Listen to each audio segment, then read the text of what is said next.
Hello guys, এই যে পড়ছে আপনাকে টুকটুকি নতুন রেসিপি। এই তো কতগুলো মুরগি নিলাম। মুরগির ভিতরে আদা, রসুন, মরিচের গুঁড়া, ধনিয়ার গুঁড়া সব কিছু দিয়া, আমার দেবর রান্না 32 বছর আগে টক দই, নমক, এভরিথিং দিয়া ওমা ইংলিশ মিক্স কইরা এই যে ম্যারিনেট করে রেখে দিয়েছিলাম 4-5 ঘন্টার জন্য।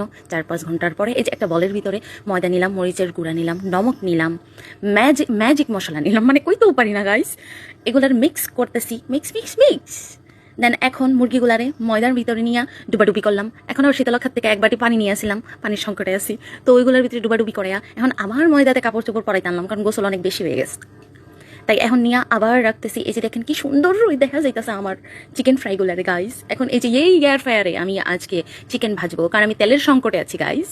এই যে এয়ার ফ্রায়ারে টপ সবগুলো চিকেন দিয়ে দিতেছি। আর এখানে আমার পোলাই জানি কি কইতাছে, আমি কিছুই জানি না ভাই, মানে আমি ভুল লাগেছি গাইস, সরি পোলা। এই যে চিকেনের উপর এখন আমি ছুঁচনি দিয়ে তেল ব্রাশ করে দিচ্ছি। ব্রাশ কয় না, ছুঁচনি কয় গাইস, বলে যাবেন। আর এই যে দেখেন এখন এয়ার ফ্রায়ারে ঢুকাই দিলাম। আহারে চিকেনের জীবন শেষ। এই যে আমার পোলায় আবার কি জানি বলতেছে, বলতেছিল তার নাকি আমি বেশি ভালোবাসি। আর এখানে আমি চিকেনগুলো ফিরে আবার উল্টিয়ে পাল্টিয়ে দিচ্ছি গাইস।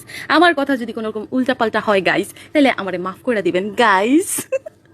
আর এই যে আমার চিকেন হয়ে গেছে একদম, যা ঘেরান বার হইছে গাইস, একদম 100 পুরো দফা রফা শেষ।